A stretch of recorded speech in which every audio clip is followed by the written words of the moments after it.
Juniper Hill Farm, located in Wadhams, New York, grows organic vegetables including carrots that are being featured as the November harvest of the month. This is a video that they recorded a couple of years ago on a GoPro, and unfortunately it doesn't have sound, so I'll be explaining what's going on in the video. First, the farmers use a piece of equipment called a skid steer to load a bulk bin of carrots onto the equipment, and then it gets tipped over so the carrots begin to fall out of the bag and onto the conveyor belt.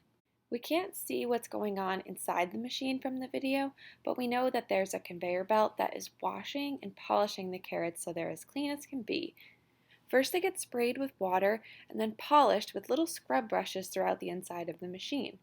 After they go through the polisher, the carrots get turned out onto the long conveyor belt that we see in the video.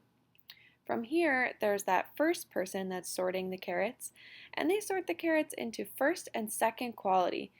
Firsts are the ones that are the best looking, and seconds are the ones that might be a little odd shaped or broken, but they're still perfectly fine to eat and they taste great. Sometimes these second quality products are also called kitchen grade products because they can be used in restaurants and other types of kitchens for making soups and salads. Since it doesn't matter what shape they are, they're going to be cut up anyway.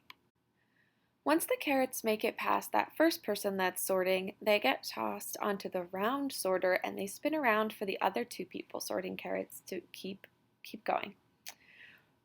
As they get sorted, they get packed into their orders in black bulk bins or plastic bags.